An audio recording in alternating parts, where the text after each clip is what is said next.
olvida que tengo, siempre se me olvida que tengo que grabar. Que tomen apuntes. ¿Por qué tomar apuntes? Porque cuando ustedes toman apuntes, toman nota de las cosas inclusive que a veces conversamos. A veces alguien me hace una pregunta, yo respondo algo y eso le va a quedar y que no necesariamente está en el PPT, no necesariamente está en los libros o en la lectura. Entonces el tomar nota ayuda harto. Entonces, bueno, ustedes verán cómo tomar notas si en el computador, en el iPad o en el tablet, no sé, o en un cuaderno tradicional, ustedes verán, pero creo que eso les que va a quedar como material a ustedes. Entonces, tener un material que a ustedes después les sirva para sus cosas también a nivel de iglesia o lo que sea que ustedes hagan en el ámbito ministerial es súper importante. Así que eso, voy a comenzar entonces, les voy a proyectar el programa, lo voy a hacer rápidamente. Algo pasó con esto porque se me fue. Eh, Perdón. Eh, ahí está. Lo había cerrado, por eso no lo tenía aquí. Ya, ahí sí, ahí está el programa. Que ustedes lo tienen, lo pueden leer, ¿no es cierto? Eh, eh, y ahí está la descripción, digamos, la licenciatura, para qué grado se hace. Yo no voy a leer todo el programa, pero sí voy a destacar algunas cosas. Descripción de la asignatura. Esta asignatura analiza la importancia del Espíritu Santo y su acción en la vida de la Iglesia. Se centra en la neumatología y eclesiología como dos áreas de la teología que están relacionadas de forma esencial. Dicho de otra manera, esto no está ahí, pero dicho de otra manera, no hay iglesia sin el Espíritu Santo, porque la presencia del Espíritu Santo también es la presencia de Cristo en medio de nosotros. Además, se enfatiza el estudio de la persona del Espíritu Santo en sí misma para después relacionarlo con la naturaleza y acción de la Iglesia. Este curso contribuye a la formación integral del estudiante de teología para que comprenda cómo la persona del Espíritu Santo está relacionada ad intra, o sea, eso significa hacia adentro, al Padre y al Hijo, y ad extra, o sea, hacia afuera, hacia el mundo, digamos. eh, Está relacionada hacia el mundo y las comunidades de fe en particular, ¿no es cierto? La Iglesia.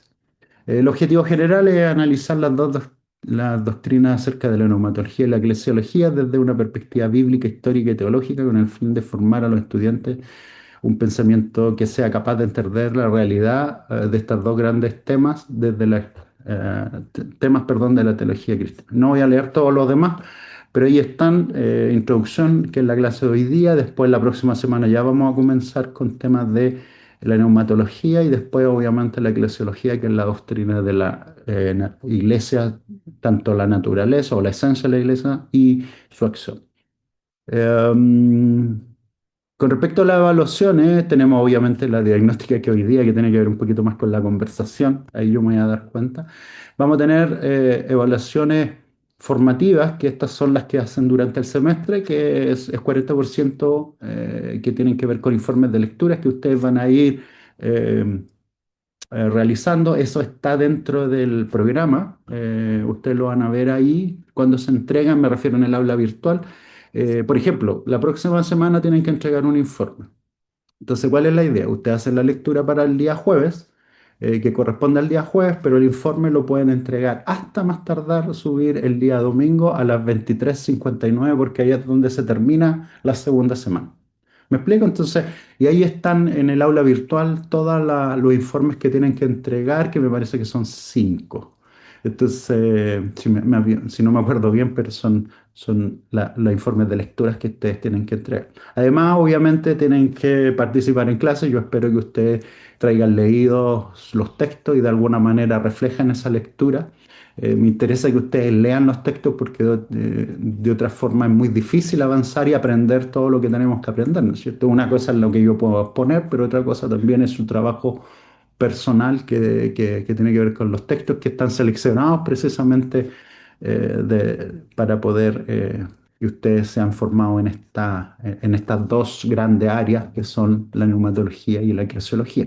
Y finalmente un ensayo de investigación eh, que tiene que ver con un ensayo que ustedes eligen algunos de los temas de el curso y después hacen un ensayo de investigación que son 4.000 palabras, se pide al menos 10 fuentes académicas distintas, académicas tienen que ser, y son temas específicos. O sea, no es que usted me dice, ah, yo, profe, quiero profundizar en la neumatología. Ya pues, yo les voy a preguntar, ¿pero qué de la neumatología específico?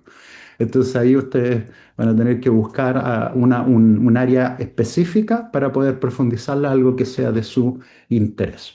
Eh, Eso con respecto, ahí está la bibliografía y ahí está el cronograma, semana uno, semana 2. Por ejemplo, aquí es donde yo les decía, con respecto a la semana 2, por ejemplo, que está en el programa, está el objetivo, está el contenido de la clase, me refiero al contenido de la unidad, después está el objetivo de la clase, la asignación de la lectura que ya está en el aula virtual, yo les voy a mostrar después dónde se saca. Y el informe de lectura uno que corresponde a la segunda semana, cuando se cierra esa semana, y como yo les digo, esa semana se cierra el domingo a las 23:59. Em, la única fecha distinta para entrega de trabajo es la última, que como es el ensayo final, que tiene que ver con la semana 16, nosotros no tenemos clase. Yo programo hasta la 15 nomás porque la 16 es precisamente para que ustedes trabajen y se dediquen a trabajar. Yo siempre voy a estar disponible para sus consultas, para la orientación, así lo he hecho siempre cuando me hacen consulta a través de email, WhatsApp, como ustedes quieran, nomás, para mí no hay problema con eso. Obviamente estamos en contacto para aclararles sus dudas con respecto a los ensayos o inclusive también los trabajos. Obviamente no les voy a responder en la noche a las 3 de la mañana, pero durante el día y en día de semana ojalá les respondo. Ojalá que tampoco sean en sábado y domingo, pero durante la semana no tengo problema. ¿Y por qué? Porque esta tarea se entrega el viernes 26 de junio, para que sepan. Entonces, el único que no se entrega el día domingo, sino que se entrega un par de días antes. ¿Por qué? Porque yo tengo que revisarlo. Entonces, tengo que tener tiempo para revisar este trabajo. Y después está ahí la biografía del profesor si la quieren leer, si se quieren aburrir con eso. Lo único que puedo decir es que yo siempre digo que nací en Tomé, en la región del Biobío, y de ahí me crié, mi familia es de allá, todavía viajo para allá, y es una bonita ciudad. Yo siempre digo que soy orgulloso de ser tomecino. Así que para que sepan, perdón, de allá soy. Eh, Como yo les digo, yo siempre les explico a los estudiantes, yo de alguna manera tengo estudio eh, en filosofía, en teología, con un magíster en filosofía, también un máster en teología, y ahora estoy terminando, espero este año, o este primer semestre al menos terminar la tesis ya para después defenderla. Así que estoy haciendo un doctorado en teología también. Así que soy el director para que ustedes sepan del doctorado en ministerio que lanzó. De hecho, mañana comenzamos las clases, así que está lanzando este año y ya tenemos estudiantes y todo eso, así que es un buen desafío. Eso les puedo contar. Con respecto al aula virtual, les quiero mostrar algo. Ahí está el aula virtual, ¿no es cierto? Fíjense que arriba aparece general, ¿no es cierto? Ahí está el tema general.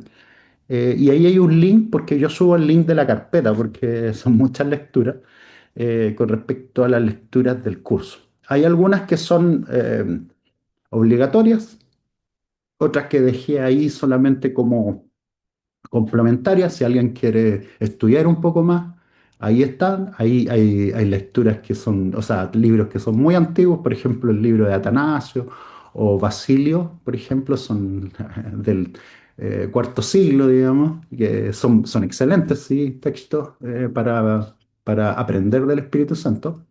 Y también tenemos más contemporáneos, tenemos algunas teologías sistemáticas y capítulos ahí que se refieren al, al- al- al Espíritu Santo, por ejemplo, o la iglesia. Hay uno del Espíritu Santo que este es católico, sí, un teólogo católico, pero lo encuentro muy bueno y además algunos dicen, pero ¿por qué vamos a tener que estudiar teología católica? No, no, si no tenemos que estudiarla. La mayoría de los textos que yo uso son de corte bautista o evangélica, pero creo yo que a veces también nosotros estamos en un contexto donde hay mucho, muchas personas católicas, entonces de alguna manera tenemos que conocer su teología, pero en temas fundamentales muchas veces uno aprende harto de otras tradiciones. Entonces uno tiene que acostumbrarse a también leer de otras tradiciones. ¿Por qué lo digo eso? Porque ese libro se llama Yves Congar, que es un francés que ya falleció, escribió un libro en 3 volúmenes del Espíritu Santo que en español lo publicaron en un solo volumen, pero son como 700 páginas. Entonces, si alguien quiere estudiar mucho más el Espíritu Santo, ahí también está el libro para poder dedicarse a estudiar mucho más. Eso es para los que les gusta el estudio. ¿Ya? Porque aquí obviamente nosotros sabemos que a algunos les gusta más el estudio, a otros les gusta menos, lo justo. Pero para los que quieren ya seguir y adelantarse, ahí está. Eso con respecto a la presentación del curso, no tengo mucho más que decir. Em, por favor, para los trabajos no plagien. Traten de usar el formato ¿por qué no puede ser plagio? Porque primero es un error ético-moral, no pueden plagiar. Y lo segundo es porque es un pecado. Entonces, como es pecado, también no lo aceptamos. Eh, entonces, eso. Y solamente un tema práctico, antes de darle la palabra a ustedes si tienen alguna pregunta. Solamente quiero decirles que dentro de lo posible, yo sé que algunos tienen problemas, que les cuesta aprender la cámara por diferentes razones, sean temas personales o lo que sea, o porque están a veces en otras situaciones, les voy a pedir que siempre dentro de lo posible, los que puedan, prendan la cámara porque a mí no me gusta sentirme solo, ¿me entiendes? Entonces, algunos no. A mí me ha pasado que a veces todos empiezan a apagar las cámaras y es como que le estoy hablando a nadie. Entonces, eso no me gusta. Eh, Ahora, claro, insisto, bueno, ahí Marcelo está explicando que tiene problemas de señal y eso se entiende. Pueden haber casos específicos o como yo les decía, hay personas que por temas personales no pueden prender por diferentes razones. Entonces, tienen la libertad para no prenderla, pero en general, estoy hablando en general a todos, traten de prenderla. Eso. Gracias. Preguntas. Voy a dar unos momentos para preguntas y después ya para entrar a la clase propiamente tal. Preguntas si les quedó del programa, de la metodología. Para los que me conocen, yo trabajo harto con el diálogo también. Me gusta harto el diálogo, pero para que haya diálogo ustedes tienen que leer, po. Tienen que leer los textos, porque si no leen los textos va a ser refome que estén hablando solo de sus opiniones. A mí... La verdad es que me gusta que den sus opiniones, pero basado en información. Esa es la verdad. Si ustedes dan una opinión, tiene que siempre estar basado en algo. No que porque se me ocurrió algo. ¿Entiendes? A mí se me ocurre. Ojalá que no sea eso, sino que, y aquí estamos en un nivel eh, que podemos basarnos en información, pues, o sea, ya sea de la palabra de Dios, de la Biblia, o ya sea de algún libro, alguna lectura, o de alguna observación que yo hice, pero que no sea así nomás porque se me ocurre. ¿Vale? Preguntas. Dejo la oportunidad para preguntas.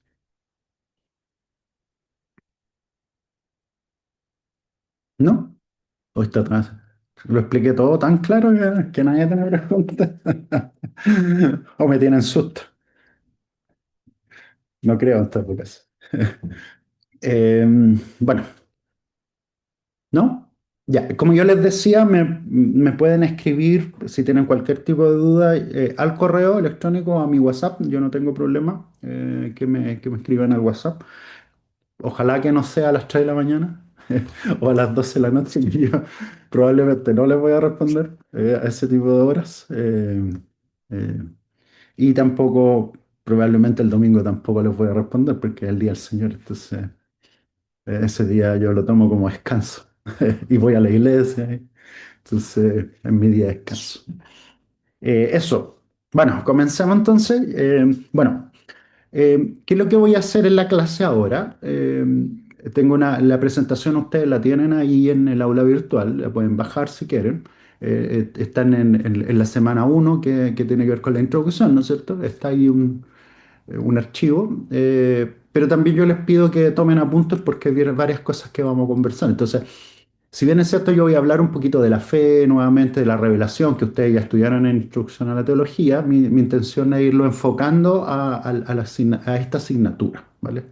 Y en ese sentido también lo que voy a hacer es rescatar algunas cosas que son más de fundamento, por ejemplo, con respecto a los credos, voy a mostrarle el credo niceno-constantinopolitano del año 381, lo vamos a volver a leer, pero también algunas ideas acerca de la Trinidad. ¿Por qué? Porque estas dos doctrinas tienen un marco más general, que es más amplio, que es precisamente la Trinidad misma. Entonces, el Dios Trino, digamos. No podemos hablar del Espíritu Santo sin hablar del Dios Trino, sin hablar de Cristo, sin hablar del Padre, ¿no es cierto? Y tampoco podemos hablar de la Iglesia sin referirnos a Dios, ¿no es cierto? Eso es imposible. Y sin referirnos específicamente a Cristo y sin referirnos específicamente a Jesús. Entonces, eso me va a ser la clase. Entonces, les voy a compartir y vamos a empezar. Como yo les decía, me gusta el diálogo, así que si tienen alguna pregunta, me interrumpen nomás y yo paro de compartir la pantalla eh, y conversamos un poquito. Yo también les voy a hacer eh, algunas preguntas en medio para poder ir conversando también de estos temas. Bueno, la neumatología y la eclesiología, como yo les decía, en muchos casos, muchas personas o olvidan el Espíritu Santo o hablan del Espíritu Santo, pero también lo dejan de lado en el momento de leer la Biblia o de enseñarla o de estudiarla.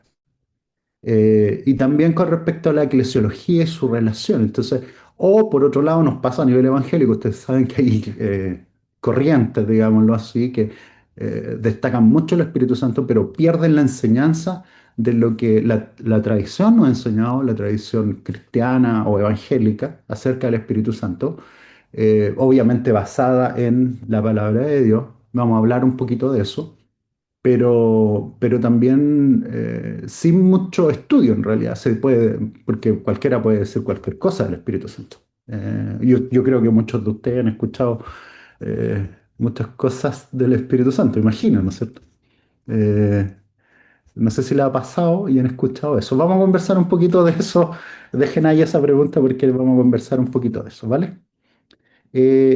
Partamos entonces con respecto. Ahí está. Eh, pero pongámoslo en un ambiente más también social. Esto algunos me han escuchado hablar de esto antes, pero yo igual siempre lo trato de poner al principio porque también a nivel social hay ciertas ideas que andan dando vuelta y que muchas veces también de alguna manera influyen en la teología, pero también influyen a la iglesia, influyen a nosotros, no, no, influyen a nosotros mismos. Entonces, aquí yo lo he ido reduciendo y cada vez lo reduzco más a algunos temas nomás para no hacerlo tan complejo. Pero bueno, la primera es corriente, digamos, que fue bien fuerte durante la época moderna, pero también sobre todo en el siglo XIX y que impactó obviamente a la teología y que la teología del siglo XX reaccionó frente a eso, es lo que se conoce como el naturalismo. ¿Qué significa naturalismo? Que existe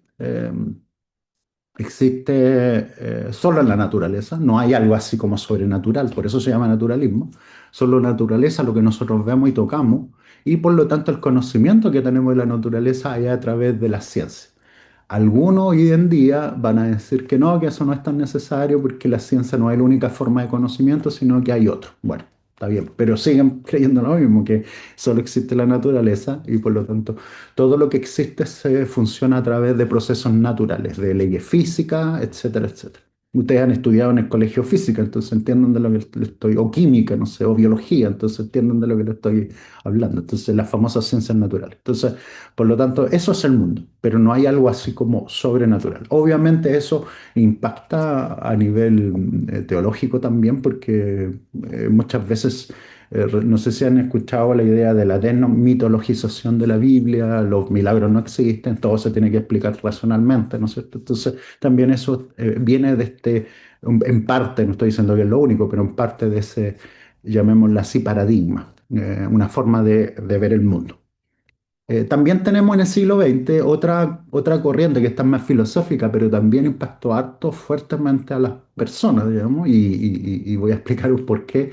que se llama existencialismo y que tiene que ver con el rescatar, precisamente porque no existe Dios. Ahora, obviamente hay algunos existencialistas que son cristianos, pero estoy aquí hablando aquí más del existencialismo ateo, digamos, como no existe Dios, entonces, por lo tanto, la vida no tiene sentido, es absurda, digamos.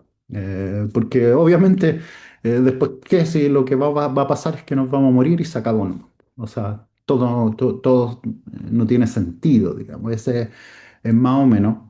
eh, de hecho, hay una frase a los que les gusta la literatura rusa, hay una frase de Dostoyevsky en Los Hermanos Karamazov, que más o menos diría así, que si Dios no existe, todo está permitido. Si Dios no existe, está todo permitido. Y más o menos esa es la idea, ¿no es cierto? Claro, pueden haber leyes, pueden haber leyes sociales, me refiero, que nos regulen un poquito para que no nos matemos unos con otros. Pero aún así, el ser humano busca quebrar las leyes y de alguna manera nada tiene sentido si Dios no existe. Esa es más o menos la idea. También obviamente hay corrientes, algunos pensaron que como que el ateísmo se iba a tomar Chile en algún momento, o inclusive así como lo que pasó en Europa, pero nos hemos dado cuenta que eso no es tan así, ha crecido obviamente un poco, eh, más que antes, obviamente, más que en los años, no sé, 80 90 del siglo pasado, ha crecido, pero no es tan fuerte como pensábamos. De hecho, las personas todavía siguen siendo, entre comillas, espirituales. Creen en algo, creen en una energía. Se habla mucho, no sé si ustedes han escuchado eso, pero se habla mucho de la energía, del piensa positivo, como que hay algo espiritual, pero no lo saben describir muy bien. Bueno, el ateísmo igual creció y está ahí presente y efectivamente hay personas que son ateas. Yo tengo un muy buen amigo que es ateo, por ejemplo.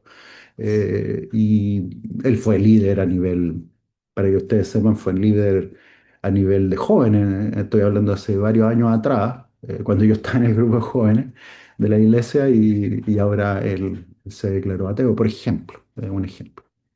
Pero claro, hay distintos tipos de ateísmo. Por ejemplo, está el más clásico que acepta la religión porque entienden que es algo positivo para las personas, que les da sentido de vida. Y está lo que se conoce hoy en día como el nuevo ateísmo, que ellos reniegan completamente de la religión. De hecho, la atacan, hablan en contra de la religión, arman incluso encuentros para hablar en contra también de la religión. Entonces, por ahí en un encuentro en Estados Unidos, hasta en uno de estos encuentros del nuevo ateísmo, incluso llegaron a quemar una Biblia por ahí. Entonces, no, son bien, llamémoslo así, combativos. A eso se le llama el nuevo ateísmo. Y finalmente, obvio, desde un punto de vista más económico, pero también antropológico, o sea, del ser humano, está el capitalismo y el marxismo, ¿no es cierto? El capitalismo que busca la libertad humana, la autonomía, el ganar dinero, ¿no es cierto? El bienestar material, versus el marxismo que habla de la historia, del progreso hacia un sentido y un fin que es la sociedad comunista, ¿no es cierto? La dictadura del proletariado, que algunos dicen que es una escatología porque tiene su fin, ¿no es cierto? Eh, un tipo de escatología y el marxismo en ese sentido lo que hace también es obviamente no creen en nada sobrenatural, ¿no es cierto? Porque de todas maneras lo único que existe es la materia, por eso se llama materialismo histórico, porque en el fondo creen que solo existen los procesos históricos, físicos, incluso los procesos que son físicos, ¿no? ¿Mm? Entonces, por lo tanto, en ese sentido, el ser humano se da sus leyes y sus normas, pero no es algo, llamémoslo así, que exista algo sobrenatural. En los países de corte comunista, por ejemplo, en Europa, me refiero hacia el lado del este, en algunos de ellos, no en todos, por supuesto, pero en algunos de ellos trataron de eliminar la religión. O sea, el cristianismo se tuvo que ir esconder un poco para que no fueran perseguidos. Entonces, claro, está esa idea de que el cristianismo no es algo positivo, digamos, porque le entrega a las personas una ilusión que es errónea. Recuerden que para Marx la religión era el opio de las masas, ¿no es cierto? Entonces, por ahí va el asunto. No sé si se entendió esto, pero la idea es entender que hay diferentes corrientes de pensamiento en medio de nuestra sociedad que en muchos casos niegan, digamos, la existencia de algo sobrenatural. Entonces, de diferentes formas, pero ahí está, digamos. Como yo les digo, muchas de las personas hoy en día creen en algo, parece que hubiera algo, ¿no es cierto? Bueno, aparte que están los cristianos de diferentes tradiciones, católicas, evangélicas, ¿no es cierto? Hay ortodoxos, aquí en Chile son menos, pero ahí están, ¿no es cierto?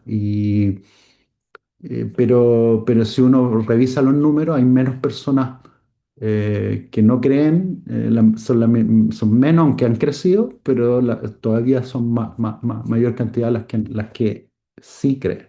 ¿Ya? Eso. Claudia, tú levantaste la mano. Hola, buenas tardes. No, solo para decirle que en el chat hay algunos comentarios. Ah, ya, ya no me di cuenta, perdón. Los voy a leer. Eh, Eh, no está solo profe, que se le da. ¿Existe alguna influencia de esos pensamientos hoy en la iglesia de hoy? Y David Monsalve, no sé lo que comparte ahí. Después me dice que hizo un grupo él es el que hace grupos del año pasado, también hizo uno en Italia. Em, Sí, pero no solamente hoy en día, sino que antiguamente se ha ido dando, que lo que pasa es que en teología, de alguna manera, lo que se escribió antes influye hoy en día, po, ¿entiendes? Entonces, en ese sentido, César, eh, a veces lo que se escribió hace 100 años atrás, para algunos todavía es contemporáneo, ¿me entiendes? O lo que se escribió hace 150 años atrás todavía tiene influencia hoy día, si lo seguimos leyendo, ¿me entiendes? Entonces, eh, efectivamente, por ejemplo, cuando se niega algunas cosas, por ejemplo, nosotros seguimos creyendo, digamos, en la palabra de Dios, digamos, inspirada sobrenaturalmente por Dios. A través del Espíritu Santo. Entonces, eso, claro, es complejo para nosotros ceder esa creencia, ¿no es cierto? Ese principio, pero por otro lado, eh, uno escucha cómo eso se va colocando en la iglesia, por ejemplo, como yo digo, la negación de la acción del Espíritu Santo, la racionalización extrema de la fe. Yo no estoy diciendo que nos quitemos la razón, porque el Señor nos dio el intelecto, ¿me entiendes? El Señor nos dio un intelecto. Entonces no tenemos por qué quitarla. Pero por otro lado, la excesiva racionalización te lleva a negar ciertas cosas que, llamémoslo así, son parte de la revelación de Dios. ¿Mm? Entonces, eso. John, tú querías decir algo. Sí, no, buenas noches a todos, bendiciones. Sí, profesor, con respecto a lo que usted está mencionando, bueno, en realidad yo leí un libro, no me acuerdo quién es el autor, pero dice que sin fe, a ver, sin razón no puede haber fe en el sentido de que la fe es la base de donde partimos, pero la razón nos lleva a entender esa fe, que es súper Sí, importante. Y hoy día se extremiza un poco el tema del razonamiento, que también claro. es bueno dentro de lo que Mm. nosotros estudiamos como teología, no podemos descartar eso. Yo creo que es parte de poder entender esa fe a la que nosotros hemos creído. Y segundo, con Claro. respecto al ateísmo, hay un tema, yo creo que el ateísmo depende del punto de vista. Yo en lo personal creo que no existe el ateo en estricto rigor no existe. Mm. Se me viene a la cabeza, por ejemplo, en el tiempo de los judíos, el cristianismo, cómo se le llamaban ateos a los cristianos. Pero se le Mm. llamaban ateos porque no creían en sus dioses. Pero ellos creían Claro. en un Dios que no se veía. Entonces hoy día, por ejemplo, yo conversaba con unas personas que no creen en el Dios que yo creo, pero sí creen Mm. en un creador, en un demiurgo, como se dice, Sí. que creó las cosas, pero que no tiene Mm. trascendencia Sí. en la humanidad. Sí. Entonces, lo personal creo yo que en estricto rigor, no sé si el ateo existe en eso, en la esencia que no creen en nada. Yo Sí. creo que Ahora, creen en lo que ahora, nosotros... no quería responder a esa pregunta porque de alguna manera sí hay una diferencia, es que no es lo mismo el ateísmo con el agnosticismo. El agnosticismo es la persona que duda, pero puede decir, nosotros en nuestra sociedad tenemos muchos agnósticos. Agnóstico significa sin conocimiento, entonces dice, sí, puede haber algo superior, pero yo no lo puedo asegurar, pero dejan la posibilidad que exista, ¿me entiendes? Eso se le llama agnosticismo.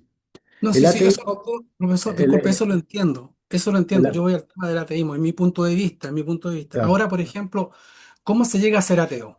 Porque, por Sí. Lo ejemplo, que pasa es que yo conozco gente, John, sé que eso es lo que te quiero explicar. Yo conozco gente que no cree en Dios, no, no no, cree en sí, algo sí, sobrenatural. Y lo explican todo desde de lo pero físico, ¿me aquí entiendes? voy yo, profesor. Ahora puede ser contradictorio, y eso sí, eso te lo concedo, puede ser contradictorio lo que dicen, porque yo creo que sí, pero efectivamente no creen en Dios, eso. No creen en nada sobrenatural. Y yo conozco gente Sí, que no mi cree en punto nada es, sobrenatural. sí, pues, está bien respetado. Lo que voy yo, por ejemplo, porque a ver, yo conozco, no sé si se ubica al autor Edmar Barr, si no me equivoco, que él fue fue un teólogo, fue cristiano y se convirtió en ateo. Mm, Por ejemplo, el mismo Friedrich Nietzsche, él siendo hijo mm, de pastores, conociendo la vida espiritual y por una situación puntual en su vida, él renegó de Dios, ya no creo en Dios. Entonces, mm. ese es el punto, cómo se transforma después de tener la fe, a no tener fe, a no creer en nada. Claro, claro, Eso. ahora entiendo, sí. Es un camino, por supuesto, es un camino. Yo también conozco, como yo te digo, conozco personas que yo, como te digo, yo conozco personas que dicen que yo no creen en nada sobrenatural, no creen en Dios, por ejemplo, pero piden oración, pues. Entonces son esas contradicciones que son bien extrañas. De verdad, yo estoy hablando de gente que pide oración. O que si uno le dice estoy orando por ti, lo agradece, ¿me entiendes? Entonces, son esas cosas de las contradicciones y te entiendo lo que tú dices. Ahora, sí quería aclarar, porque eso lo vamos a ver los que no han tomado todavía Filosofía 2 que ahora se llama Corriente Filosófica y Cristianismo. La filosofía 2 digamos, ahí vemos a Nietzsche a propósito. Solamente mencionar que Nietzsche, que el papá falleció a los 5 años, entonces era bien chico cuando falleció. Eh, Claro, una de mis profesoras que era especialista en Nietzsche, ella decía que no se puede decir que Nietzsche es ateo, pero él tiene la frase Dios ha muerto, ¿me entiendes? La dice varias veces en su obra. Entonces, en el Así habló Zaratustra, en la Gaia Ciencia, pero bueno, ahí lo vamos a conversar en su momento cuando tengamos clases yo, de ese tema. Pero te encuentro la razón, que hay harta contradicción en eso y que un camino, las personas de pasar de un lado a otro, es casi una conversión, digamos. Y además que para mí no me hace sentido, a mí lo que no me hace sentido es que tú puedas explicar desde dentro todo, sin referencia a algo trascendental. Entonces eso es complejo, es complejo. Porque tendrías que explicarlo todo desde un sistema cerrado, ¿me entiendes? Desde aquí, llamémoslo así. Entonces, en ese sentido te encuentro la razón. Bueno, vamos entonces sigamos para poder avanzar, porque si no, eh, solo decir que una de las cosas que yo rescato harto es que tenemos que partir por la espiritualidad y la misión, entender que por un lado, si la teología trata de Dios, de la revelación de Dios, ¿no es cierto? El estudio es un acto de adoración a Dios. Yo bromeo un poco que yo digo que me hago mi devocional con una teología sistemática, pero la idea es que lo que hacemos aquí, que es estudiar, también es espiritualidad. ¿Ah? Entonces no tenemos que separar la espiritualidad del estudio, porque a veces como que decimos, esto es muy académico y no tiene nada que ver con lo espiritual, o esto es muy académico y no tiene nada que ver con la práctica. Yo trato de seguir un modelo que une esas dos cosas, tanto el estudio con la práctica y el estudio basado en la espiritualidad y como tú decías, el John lo dijo recién que, por ejemplo, cuando se dice que la fe es la fe que busca entendimiento, ¿no es cierto? Esa fe que busca entendimiento, entonces, pero se parte de la fe y después obviamente se desarrolla a través del entendimiento, de la razón, también lo comunitario. Hoy día se destaca, y nosotros en la tradición bautista, evangélica en general, destacamos harto la comunidad, ¿no es cierto? Que no lo hacemos solo, pero también es un acto de oración. Recuerden que la teología, yo siempre lo repito esto, pero la teología se hace de rodillas. Esto es una expresión de un teólogo suizo que se llama Hans Urs von Balthasar, que la teología se hace de rodillas. Eh, yo la uso porque me parece muy interesante que esto no es arrogancia, no es especulación, no es buscarle la quinta pata al gato, como algunos dicen, sino que tiene que ver precisamente con conocer a ese Dios que se nos ha revelado, po, que se nos ha revelado personalmente en la Biblia, a la iglesia. Entonces a ese Dios al que queremos conocer, entender, relacionarnos con Él. Por lo tanto, no hay espiritualidad sin el Espíritu Santo. Entonces, también eso significa que el Espíritu Santo está presente con nosotros. Y esa espiritualidad siempre es misionera. ¿Por qué? Porque siempre Dios está en misión primero. Entonces, esa conexión quería hacer con ustedes. La revelación, esto ustedes, como yo les digo, ya lo vieron en la introducción a la teología, pero quería decir nomás que Dios se nos revela de varias formas. La revelación de Dios en la naturaleza, ¿no es cierto? Lo que es la teología natural. Podemos ver la grandeza de Dios a través de la creación. Por eso que algunos hablan del diseño inteligente, ¿no es cierto? Y pueden eh, concluir que hay alguien que diseñó eso, pero no podemos decir más eso, ¿no es cierto? Son las demostraciones, las famosas demostraciones de la existencia de Dios que parten de la naturaleza y decir, sí, es que puede es que existe, perdón, un creador o alguien que diseñó eso. Pero también Dios se revela en la historia, a través de los hechos históricos, ¿no es cierto?, en diferentes lugares, y obviamente la mayor, en la persona que se revela completamente. El punto más alto de la revelación de Dios es en Cristo, ¿no es cierto? Yo quería que alguien, por favor, leyera, o que buscara, después lo vamos a leer, Mateo 11:27, por favor. Y finalmente, eso queda reflejado en la revelación de la Biblia. Los reformados, me refiero a los reformadores en el siglo XVI, ¿no es cierto? Le gustaba llamarle a la palabra viva de Dios, que es Cristo, ¿no es cierto? La palabra viva, porque recuerden que Cristo es la palabra, ¿no es cierto? Y la palabra se hizo carne y habitó en medio de nosotros. Pero también está la revelación como la palabra escrita de Dios, que en la Biblia, ¿no es cierto? Que son los escritos que para nosotros que quedan reflejados en todo lo que son los escritos que están reunidos en la Biblia, ¿no es cierto? Los 66 libros. Eso por un lado. Eh, Mantengan, por favor, el texto de Mateo 11:27, por favor, que alguien lo busque, después lo vamos a leer. Y también con la fe, generalmente se destacan los primeros dos, pero yo quiero agregar un tercero, que es la fe como experiencia subjetiva, ¿no es cierto? La inspiración del Espíritu Santo en respuesta a la revelación de Dios. Está en la fe subjetiva, ¿no es cierto? También está la fe como fundamento comunitario, o sea, el contenido de la fe, ¿no es cierto? Ahí es donde nosotros ordenamos, eh, por ejemplo, nosotros conocemos un Dios Padre, un Dios Hijo, un Dios Espíritu Santo, que se reveló en Cristo, que nació y fue concebido por obra del Espíritu Santo, que tuvo su ministerio aquí en la tierra, que después de tener ese ministerio en la tierra fue crucificado, ¿no es cierto?, por nuestros pecados, para perdonar nuestros pecados, para darnos salvación, pero resucita el tercer día, por ejemplo. Entonces, esos son los contenidos de la fe. Y finalmente, el tercero, que esto a veces se deja un poquito de lado, pero yo quería rescatarlo, que tiene que ver con las producciones materiales o culturales objetivas de la fe. Por ejemplo, el libro Biblia, me refiero. Y no me refiero a la Biblia como producción de la iglesia, sino que me refiero al libro mismo, que se tiene que imprimir, se tiene que traducir. Entonces, es una producción, ¿no?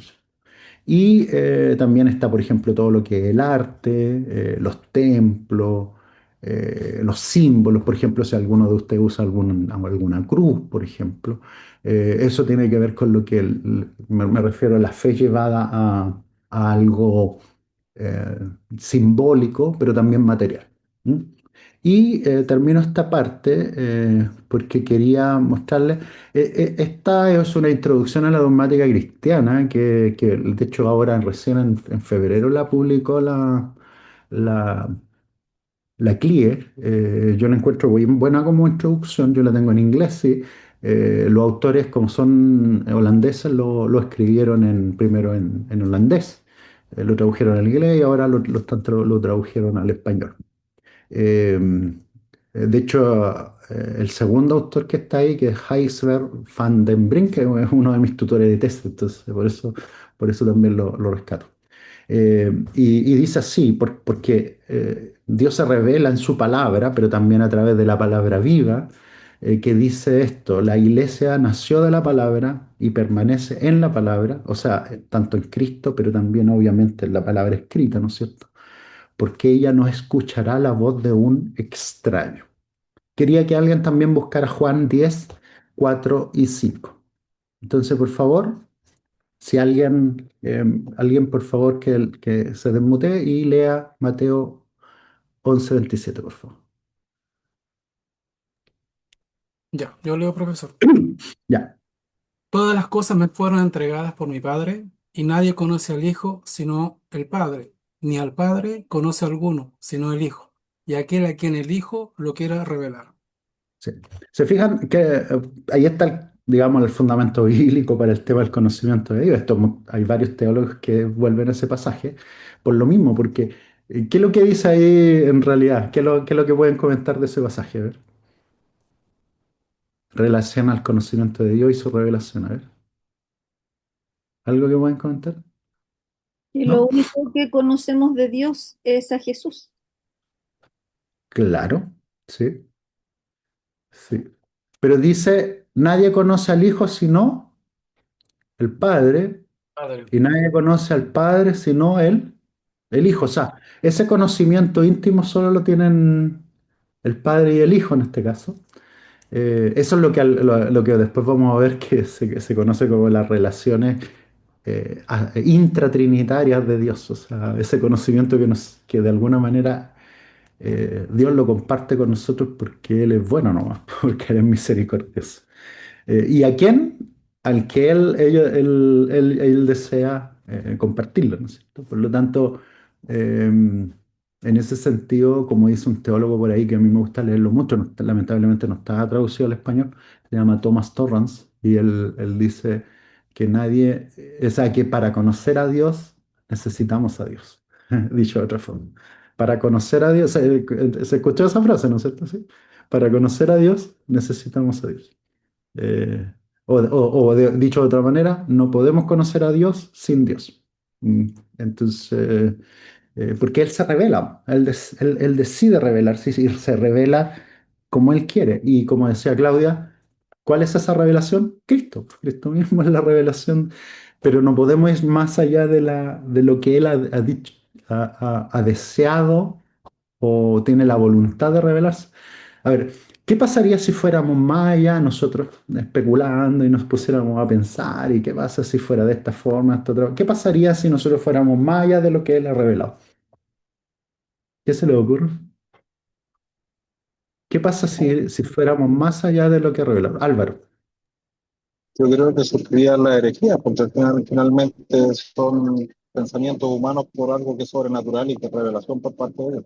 Ahora, Sí. sobre lo mismo, quizás quería hacer una consulta. ¿Cómo yo puedo conciliar ese signo respecto a la revelación que es parte de Dios con la responsabilidad humana? Asumiendo que Dios siempre se va a revelar bajo su deseo, pero la responsabilidad humana de aquel que quizás quisiera conocer, pero no es su prerrogativa porque es decisión de Dios. ¿Qué pasa con esa persona?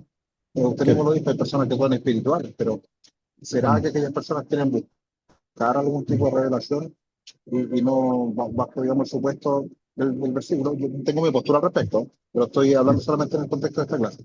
¿Cómo Sí, consigo sí. esas personas? Te, te voy a responder en las próximas clases. La vamos a dejar ahí la pregunta porque todavía estamos comenzando el curso. No quiero spoilear nada, pero tiene que ver con el hecho de que, es que, bueno, todos los que me conocen saben que yo no respondo a las preguntas necesariamente al tiro o de forma directa. Trato de que ustedes piensen, lo busquen. Eso es lo que hace un buen profesor, ¿no es cierto? Eh, pero también tiene su respuesta. Ahora, obviamente, hay distintas posturas, hasta la más reformada, ¿no es cierto? Me refiero a la predestinación, por ejemplo. Hay otras posturas con respecto a eso, pero también yo lo quiero ver desde el punto de vista del Espíritu Santo, ¿me entiendes? Entonces, porque está relacionado a la persona del Espíritu Santo. Eso se le llama iluminación, digamos, o en la tradición se le ha llamado iluminación, que el Espíritu Santo no solo da vida, sino que también ilumina nuestro entendimiento al estar, nos transmite vida, pero también nos transmite una iluminación del entendimiento. Entonces, pero después lo podemos conversar, dejémoslo ahí, no, que no se nos pase, porque es una buena pregunta.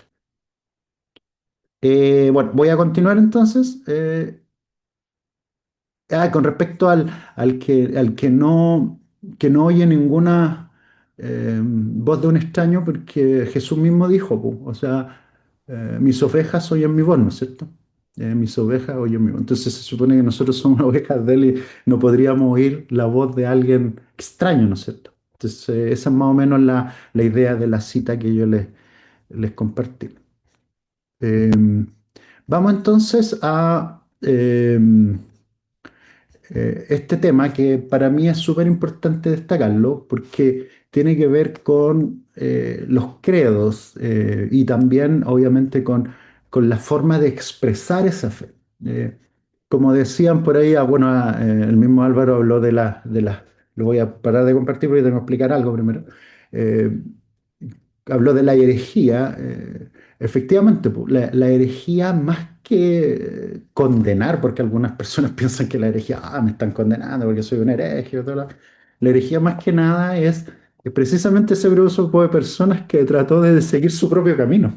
Es como ellos decidieron seguir su propio camino, crear sus propias doctrinas y separarse como del grupo de personas que querían buscar un camino juntos. Entonces, por lo tanto, crearon sus propias doctrinas. Bueno, apareció el gnosticismo, el arrianismo, ¿no es cierto? La idea del arrianismo es que, que Cristo es el primer creado. Claro, es divino, todos pueden decir que es divino y todo eso, pero es creado, ¿me entiendes? Parte de la creación. No es consubstancial con Dios, por ejemplo. Entonces, o que de la misma naturaleza, llamémoslo.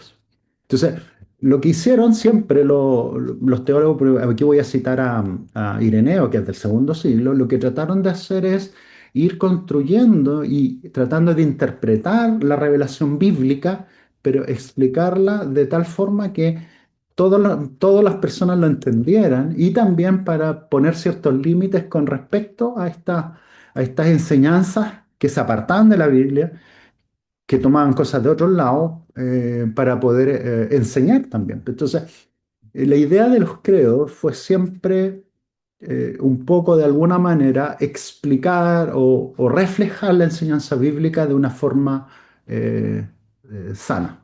¿Ya? Entonces, y también es una forma de leer la Biblia.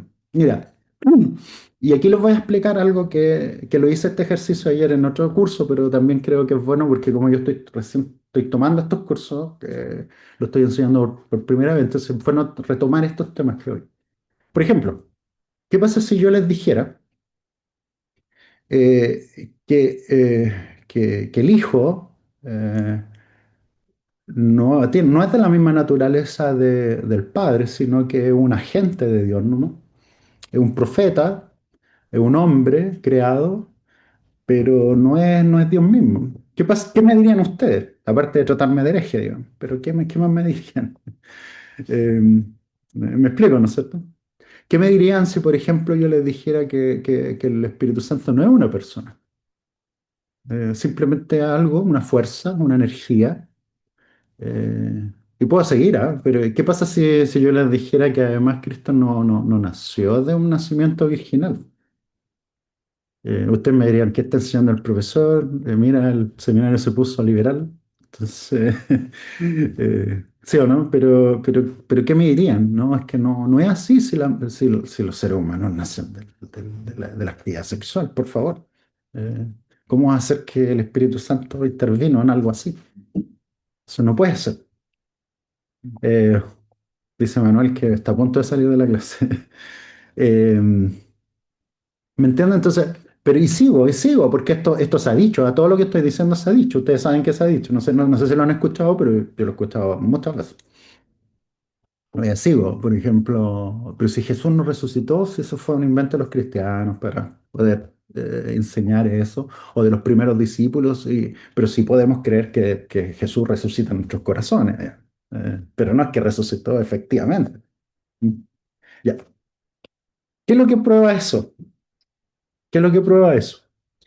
Prueba que nosotros de alguna manera, por qué lo digo eso? Porque algunos dicen, no, no, no, yo no creo en los credos, solo la Biblia, ¿entiendes? Para mí solo la Biblia es importante. No creo en los credos.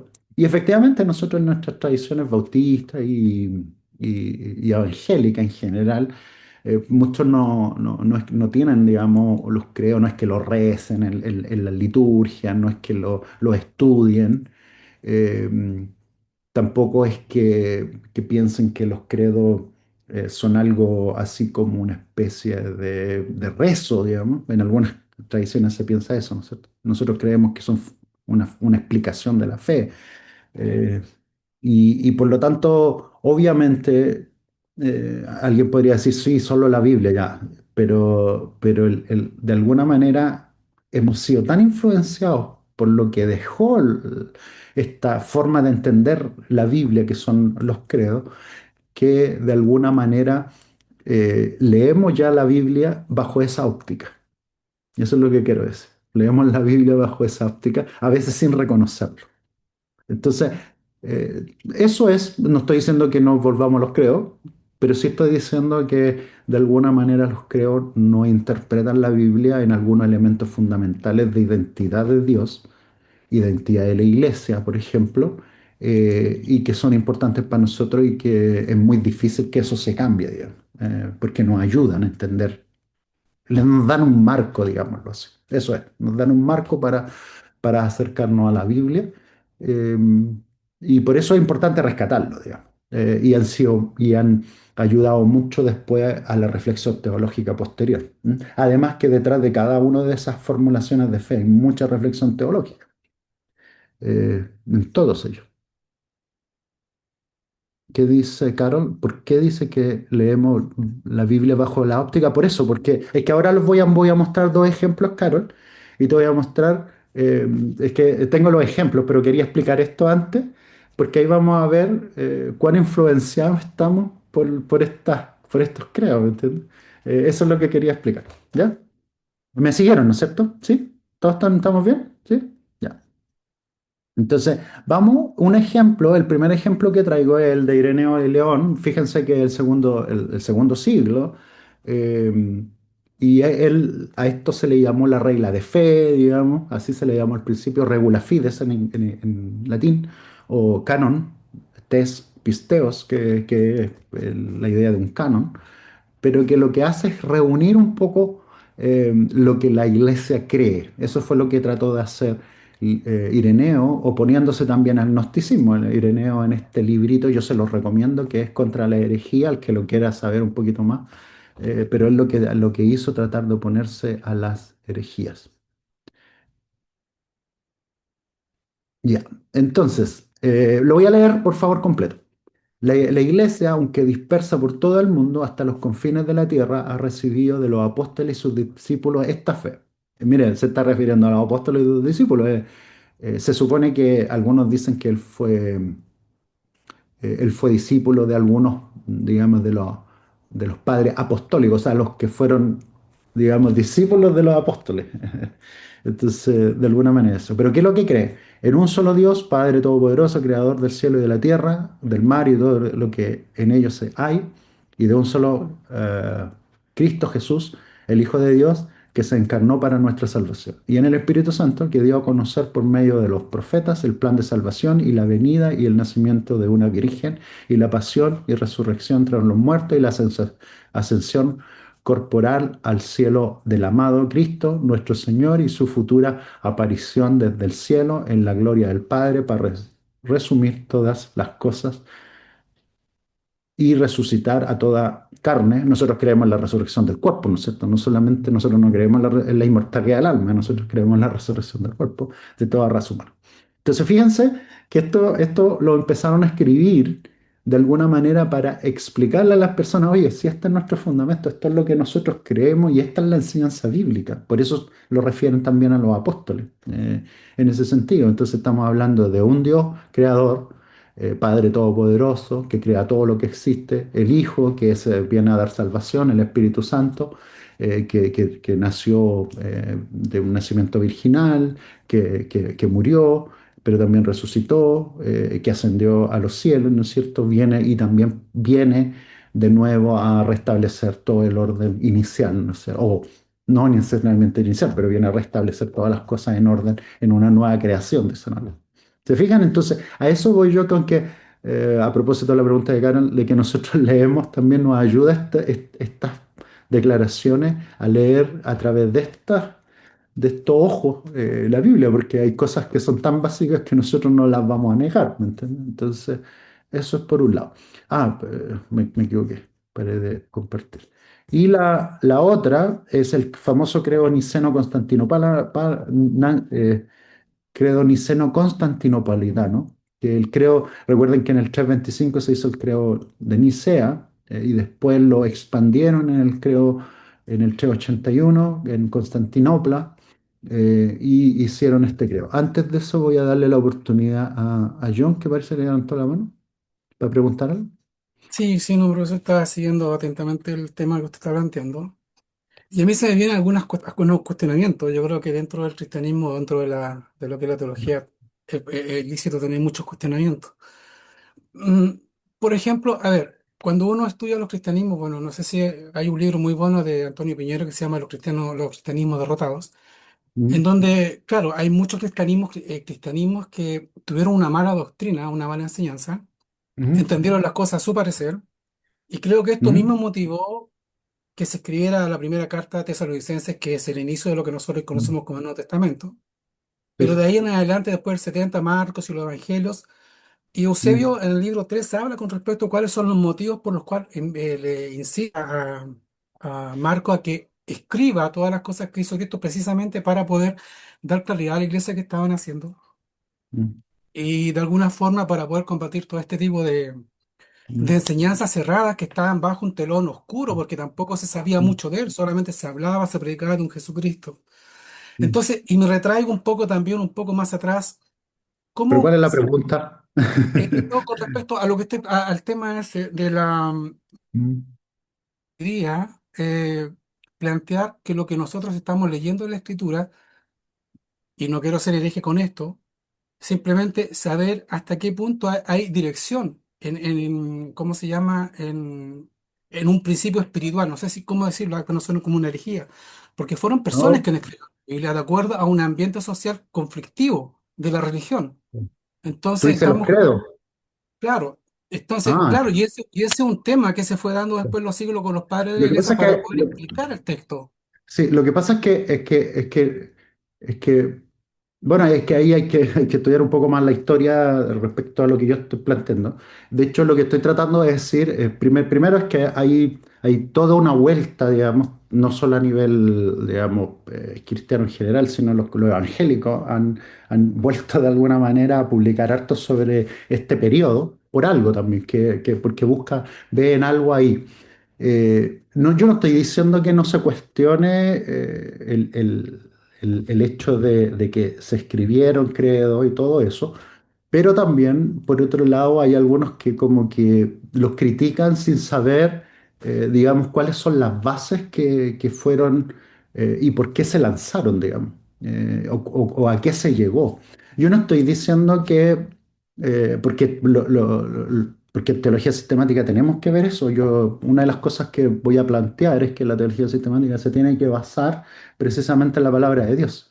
Lo que estoy diciendo es que el credo, lo que trataron de hacer los padres de la iglesia fue precisamente, los que escribieron esto, fue precisamente basar o explicar de alguna manera lo que estaba en la Biblia. El mensaje esencial precisamente porque estaban habiendo muchas herejías, porque estamos hablando, por ejemplo, el credo de Nicea, el del 325, se hizo precisamente porque había un problema con los arrianos, por ejemplo. A todo esto, el Eusebio, pero yo no sé si ustedes sabían, pero el Eusebio, el que escribió la historia cristiana, digamos, él era también de esa línea, pues, del arrianismo, para que ustedes sepan. Entonces, obviamente, él va a hablar en contra de eso porque él era parte, él había sido influenciado por el arrianismo, para que ustedes es solamente un dato. Eh, entonces, lo que ellos trataron de hacer era precisamente definir, y es lo que quiero plantear. Lo que hicieron fue tratar de definir, ya, pero ¿cuál es la identidad del Dios que nosotros creemos? Ahora, tampoco es tan cierto como algunos señalan, que esta es otra lectura, pero ya un punto un poquito más complejo, que tienen que ver con que mucho, esto se lo debemos a Adolf von Harnack, a propósito en su historia, que esto es solamente filosofía, casi pura filosofía griega, que se metió en el cristianismo, por ejemplo. Eso no es así. De hecho, hoy día en día a Harnack se le ha criticado mucho por eso. Entonces, lo que estoy tratando de señalar simplemente es que se juntó un grupo de personas en un concilio y elaboró una declaración de fe que a todo esto, al menos el del 381, es de los credos más compartidos por el cristianismo en el mundo. Eh, de hecho, por eso lo que estoy tratando de señalar, que si hay algo que nosotros no estemos en acuerdo, pues, ¿me entiendes? Decir, ya, pero ¿dónde está el desacuerdo con el credo? Algo que esté en contradicción con la Biblia, ¿me entiendes? Entonces, eso es más o menos lo que estoy tratando de decir. Eh, yo creo que el credo ayuda harto a explicar al menos la identidad de Dios. Y eso está un poquito más adelante, pero es más o menos lo que estoy tratando de señalar. ¿Ya? Está bien, y no es herético porque efectivamente el credo fue escrito por hombre. Yo no estoy diciendo que esto sea inspirado, estoy diciendo que el credo nos ayuda en la medida que una declaración de fe basada en la Biblia. Eso es lo que estoy diciendo. No sé si me expliqué lo que dije. ¿Se entendió lo que dije? ¿Me siguen? Estoy diciendo que el credo ayuda en la medida que es una declaración de fe, pero basada en la Biblia. Por ejemplo, es lo mismo que todas nuestras doctrinas, po. Es lo mismo que todas nuestras doctrinas. Si uno puede decir, bueno, nosotros tenemos un montón de doctrinas y nosotros enseñamos doctrina en nuestra iglesia. Eh, y también fueron escritas por hombres, po. Incluso ahora algunos han destacado, rescatado hartas confesiones de fe, y también fueron escritas por hombres, ¿me entiendes? Me refiero a las a las del siglo XVII, por ejemplo. Entonces, las doctrinas, los credos, las declaraciones de fe nos ayudan solo en la medida que están basadas en la palabra de Dios y nos ayudan a explicarla. Eso es lo que estoy tratando de hacer.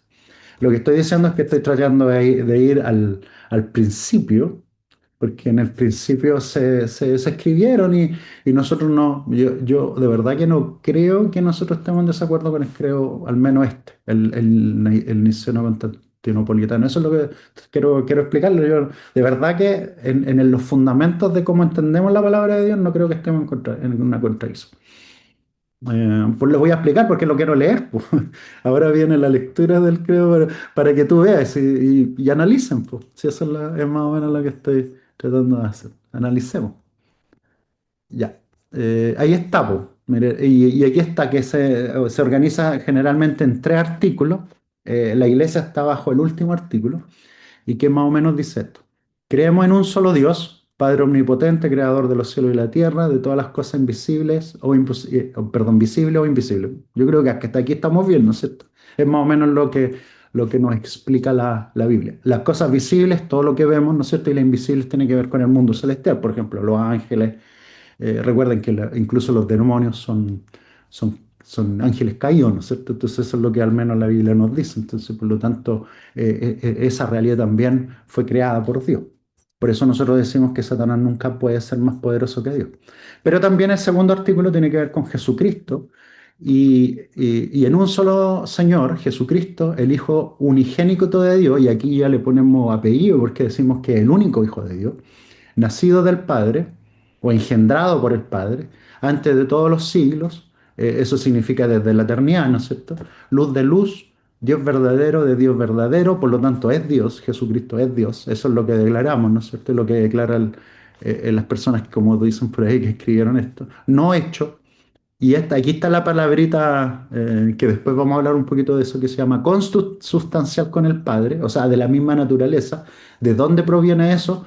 Después voy a explicar que esa palabra no es bíblica, efectivamente no es bíblica, pero por otro lado, esa palabra que no es bíblica eh, trata de explicar esa unidad que hay entre el Padre y el Hijo. Por ejemplo, cuando Jesús dice, yo y el Padre somos uno. Entonces, ¿cómo lo explica eso? Yo y el Padre somos uno. Entonces, para poder explicarlo, bueno, son de la misma naturaleza, o sea, consustanciales. Por quienes fueron hechas todas las cosas, que por nosotros los hombres y por nuestra salvación descendió a los cielos y se encarnó en la obra del Espíritu Santo y de María Virgen, y se hizo hombre y fue crucificado por nosotros bajo Poncio Pilato y padeció y fue sepultado y resucitó al tercer día, según la Escritura, y subió a los cielos y está sentado a la diestra del Padre. Y otra vez ha de venir con gloria a juzgar a los vivos y a los muertos, y su reino no tendrá fin. Hasta aquí yo creo que también estamos bien, ¿no es cierto? Bueno, este credo, que es el del 381, también salió para aclarar algunos temas con los arrianos que todavía habían andado dando vueltas desde el 325 en adelante, pero también para aclarar el tema del Espíritu Santo, porque en Nicea, en el 325, solo se dice y creemos en el Espíritu Santo, nada más. Pero aquí también se explica, ya, pero ¿quién es ese Espíritu Santo que creemos? Porque algunos decían en este tiempo que era solamente una energía, una potencia, que era una creación de Dios, pero no era Dios. Entonces se aclara aquí que el Espíritu Santo es Señor y vivificante, que procede del Padre. Aquí está entre paréntesis el del Hijo, porque esto se agregó después, no está en el creo del 381, que es la famosa filioque que después produjo la división también en el 1054 después de Cristo entre la Iglesia Católica y la Ortodoxa, por ejemplo. Y que juntamente con el Padre y el Hijo son adorados y glorificados. O sea, imagínense el estatus que tienen, aunque no se dice que tienen la misma naturaleza, pero está diciendo lo mismo, porque está diciendo que son adorados. O sea, nosotros adoramos a un solo Dios, que es Padre, Hijo y Espíritu Santo, y que habló por los profetas.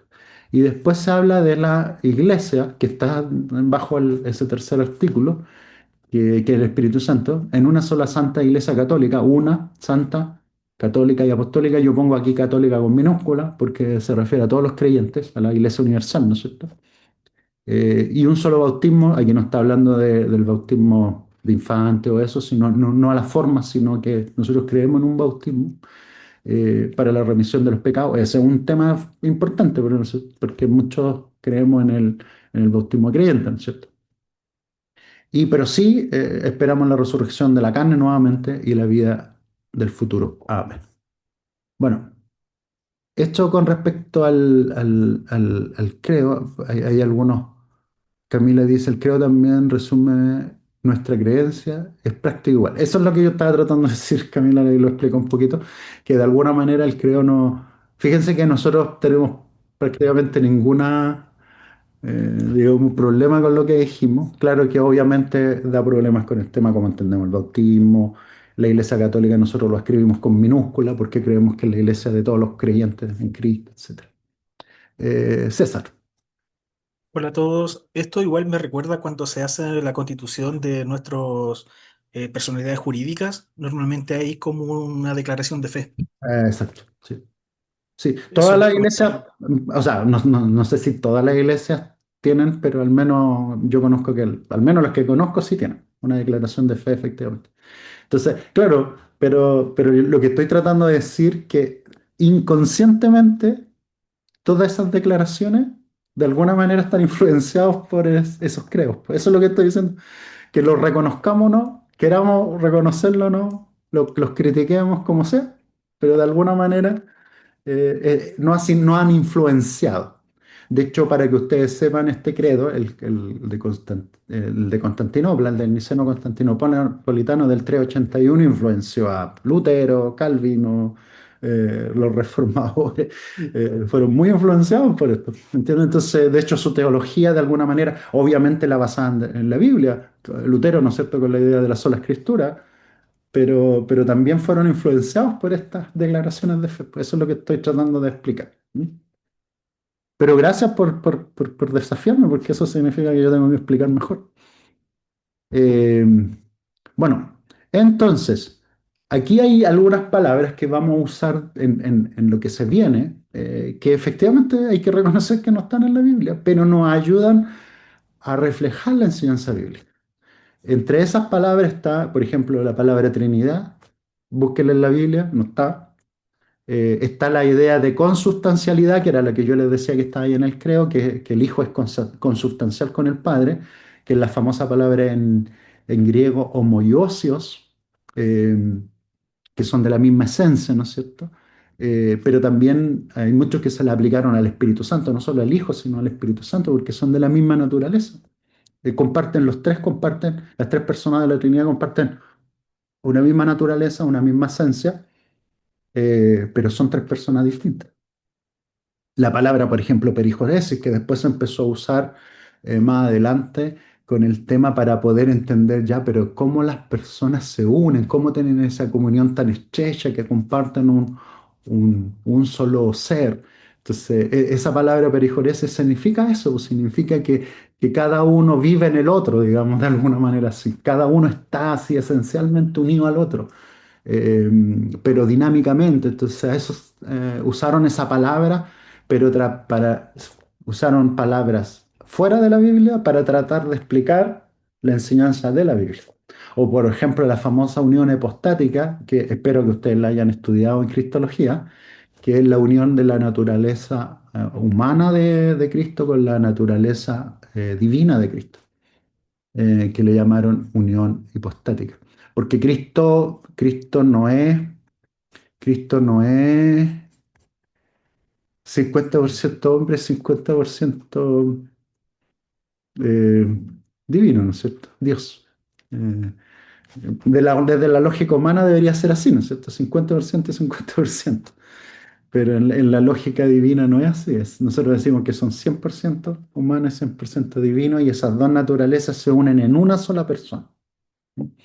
Eso lo definieron en el Credo de Calcedonia 451, por ejemplo, para poder explicar, bueno, cómo es que nosotros... Entonces ahí está lo que mismo que decíamos delante. Entonces la fe, que parte de la revelación bíblica, como después va tratando de buscar entendimiento para poder entender estas cosas.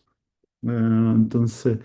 Por ahí va el tema. Y en lo último que me queda, quería solamente señalar un par de cosas que tienen que ver con que nosotros le llamamos a la Trinidad, esto tradicionalmente se le ha llamado así, la Trinidad económica, que es la Trinidad que se relaciona con el mundo. Nosotros conocemos a Dios solo a través de Cristo, la revelación de Dios es esencial a través de Cristo para poder conocer a Dios, ¿no es cierto? Eso ustedes ya lo estudiaron, si como tomaron Cristología y Trinidad. Eh, pero también nos muestra esa economía, cómo Dios trabaja en el mundo, nos muestra esa comunidad de personas, Padre, Hijo y Espíritu Santo, ¿no es cierto? Que en la Biblia, después lo vamos a ver cuando veamos estos temas, cómo eso se manifiesta en la Biblia, pero también cómo Cristo y el Espíritu Santo son esa presencia de Dios en el mundo. ¿Mm?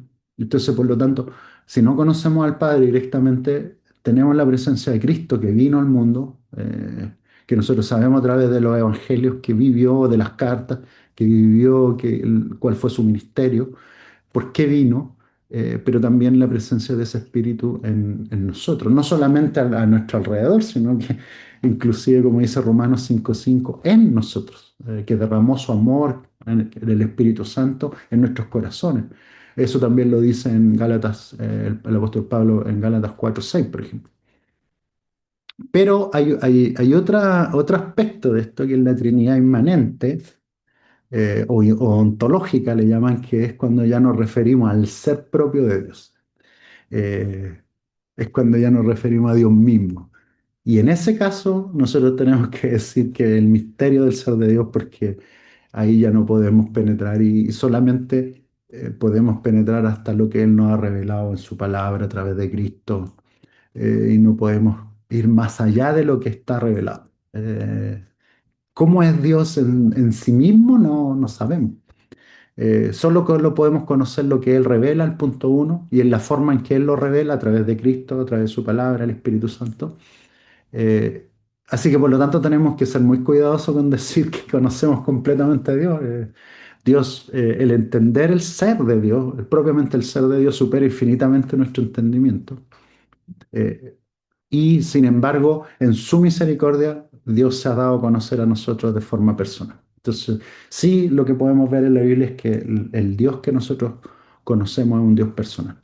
Esta Trinidad inmanente o Trinidad ontológica también tiene que ver con la actividad de Dios ad intra, eso significa hacia adentro, hacia adentro. Pero de alguna manera, y esto es lo misterioso, lo tremendo, es que, es que Dios no ha compartido esa vida, no hace partícipes de su vida. Alguien una vez me hizo esa pregunta, ¿cómo es que Dios nos comparte su vida? Y yo les digo que no sé, la verdad es que no sé. Claro, uno puede explicar cómo que Dios en su amor lo hizo, que envió a su Hijo, ¿no es cierto? Porque de tal manera amó Dios al mundo, que murió en la cruz por amor, envía a su Espíritu Santo por amor. Eh, pero ¿cómo sucede eso? Que un ser completamente sobrenatural, divino, nos infunde su vida y nos hace participar de su vida, nos hace pasar desde el reino de la muerte al reino de la vida. Eh, entonces eso no sé si lo podamos explicar. ¿Hay alguien que se atreve a explicarlo? Me refiero a cómo ocurre eso. Entonces yo prefiero dejarlo en el misterio nomás. En el misterio de Dios, pero sí sabemos que sí nos da su vida. Esa es la famosa vida eterna y es la esperanza que nosotros tenemos. Eh, no sé si se entendió lo que traté de decir. Por favor, ahora voy a dejar un momento para conversar. Fue harto contenido hoy día, pero eso es más o menos, insisto, el volver a los creos significa tratar de entender la Biblia con estos ojos. Eh, Creemos en un Dios Padre Todopoderoso, Creador del cielo y la tierra, de lo visible y lo invisible. Creemos en Jesucristo y todo lo que se cuenta de los evangelios acerca de su vida. Creemos en el Espíritu Santo, que no solamente es una energía, sino que es Dios mismo, pues, y que nos da vida, que nos da entendimiento, que nos transforma. Pero también creemos en la iglesia, pues. Y con todo lo complejo que es la iglesia, nos vamos a meter en la doctrina de la enseñanza de la iglesia, porque entender a la iglesia es compleja, porque con todas las divisiones que hay, de repente a uno le da desesperanza, pero también tenemos que ver, ya, pero ¿cuáles son esos fundamentos? Lo único que yo les puedo decir es que la iglesia es una idea de Dios, no nuestra. Tiene su origen en él, pues si él es el que lo instituye cuando le dice a Pedro, y cuando Pedro le dice a Jesús, yo soy el Cristo, el Hijo del Dios viviente, y Jesús le dijo, bueno, Pedro, después sobre esta roca yo construiré mi iglesia. Entonces, él es el que la instituyó. ¿Preguntas? ¿O tenemos un tiempito para conversar un poquito, unos minutos? No sé si hay algo que quieran expresar. Yo tengo una consulta con respecto a la idea de consustancialidad. ¿Sí? De ahí viene, Homoiousios. ¿cuál es la Homoiousios. ya. Sí. De ahí viene la idea de los católicos de que cuando toman la hostia y la cena, que realmente Cristo está ahí y tienen todo este ritual de el Santísimo. Yo tengo una amiga No, esa es católica, le llaman transustanciación. ya, pero viene Transustanciación. de esta idea, ¿o no? No. No es distinto porque lo que ellos señalan es que la materialidad en ese caso realmente se transforma en el cuerpo de Cristo. Por eso cuando ellos, no sé si alguno de ustedes tiene tradición católica, yo tengo, porque yo fui antes, crecí en una familia católica, entonces yo hice la primera comunión. Eh, pero lo que a ti te dice el cura es el cuerpo de Cristo. O sea, ellos realmente creen que eso se transforma en el cuerpo de Cristo. No en materia, me refiero no a lo material, porque el material sigue siendo pan, pero sí en la forma, me refiero a la esencia. Eh, no, porque eso es la transustanciación. No, aquí estamos hablando específicamente de los homoiousios, estamos hablando de que el Padre, el Hijo y el Espíritu Santo tienen la misma esencia. ¿Ya? A eso se refiere con la consubstancialidad. eh, que el Padre, el Hijo y el Espíritu Santo, siendo tres personas, comparten la misma esencia. Eh, por eso nosotros es un poco contradictoria la expresión, porque nosotros decimos creemos en un solo Dios en tres personas. no decimos que creemos en un solo Dios que se manifiesta en tres personas, no. Nosotros creemos en un Dios que es tres personas. De hecho, otra forma. Eso es medio contradictorio porque uno puede decir, pero ¿cómo un uno puede ser tres? No sé. Eh, bueno, ese es otro misterio que el ser humano no lo puede explicar 100%, ¿no es cierto? Pero eso es lo que creemos. Eso es lo que creemos. Pero no, hay en ese caso esta palabrita, este concepto específico que es el homoiosios, ya que en griego, que está traducido como consubstancialidad, el homoiosios, lo que se refiere a es que el Padre, el Hijo y el Espíritu Santo comparten la misma esencia, el mismo ser, digamos. A eso se refiere específicamente. Y perijoresis, que es el otro concepto, tiene que ver con esa unión entre las tres personas, ¿me entiendes? Una unión que es dinámica, si tú si tú lo tradujeras literalmente, significaría como cada uno habita en el otro, ¿entiendes? Cada uno está en el otro. Pero esas son palabras, como yo les dije, esto hay que ser bien sincero, son palabras que no están en la Biblia, pero que lo que hacen es tratar de explicar la enseñanza bíblica. Por ejemplo, cuando Jesús dice, el Padre yo y el Padre somos uno. Entonces, ¿cómo lo explica? No, ¿me entiendes? Entonces, claro, lo que hicieron los primeros teólogos en este caso fue tratar de crear un concepto que capturara esa idea, por ejemplo. El Padre, yo y el Padre somos uno. O por ejemplo, no sé, en la fórmula del bautismo, y bautizándolo en el nombre de quién? El Padre, el Hijo y el Espíritu Santo. Entonces, ¿cómo los puedes colocar en la misma, en el mismo nivel a los tres? ¿Me entiendes? Entonces, tú tienes que crear alguna forma para poder explicar eso. ¿Ya? ¿Se entendió, no es cierto lo que estoy tratando de explicarse? Manuel, y con esto terminamos. Última Sí, pregunta. profe, sobre la misma idea. Bueno, voy a preguntar nomás, si me equivoco, me equivoco. No, Pero, si no pero hay sí, equivocación. No hay pregunta herejes, como decía John. Sí, aquí no hay pregunta hereje. Hay que hacerla, ¿no? pero sí, sí, sí, sí, amén, amén. Pero puede pasar que también ese intento de definición puede hacer que no esté 100% correcto también. Nos deja un margen de error también. Se abre a la Siempre. especulación. Sí, sí, siempre, siempre, Ya. siempre. Pero ellos, a ver, los que escribieron esto sabían eso, porque nuestro lenguaje es limitado, po. Imagínate que Dios se manifiesta y se revela a través del lenguaje que nosotros entendamos. Pero ese lenguaje es superado completamente por Dios, po. O sea, nuestro lenguaje, llamémoslo así, es una prisión para poder entender a Dios. Entonces, claro, ningún lenguaje va a poder captar 100% de Dios, no se puede, es imposible. Nos supera, pero completamente. Pero aún así, y eso es lo que yo trataba de explicar, en su misericordia, en su amor por nosotros, Dios se revela. Eso tampoco lo podemos desconocer. Cristo vino al mundo, Cristo vino aquí con nosotros y anduvo entre nosotros y habló en nuestro idioma. Me refiero en idioma humano, a eso estoy diciendo. No en español, pero en idioma humano, ¿no es cierto? Que se puede traducir, que envió su Espíritu Santo, que está en medio de nosotros, que habló en diferentes lenguas. El Espíritu Santo, recuerden que hizo hablar a las personas en diferentes lenguas. Eh, entonces, eh, pero aún así, yo estoy diciendo, si nosotros nos vamos al ser de Dios, nuestro lenguaje no lo va a poder capturar. Entonces, por lo tanto, cada concepto, y ellos, lo que estoy diciendo, y ellos sabían eso. Al momento de que daban estos conceptos, ellos sabían que iba a ayudar por un lado, pero por el otro lado no iba a captar todo lo que es Dios. Eh, pero es parte de, yo creo que nosotros, ¿sabes lo que yo creo? Que eso a nosotros nos ayuda, en vez de complicarnos. Y usted me va a decir, ¿en qué nos ayuda? Ser humildes, po. Ser humildes que nosotros, que Dios es mucho más grande de lo que podríamos decir, pensar. ¿Me entiendes? Nos ayuda a la humildad, a la mansedumbre, a entender que tenemos un Dios grande. Eso.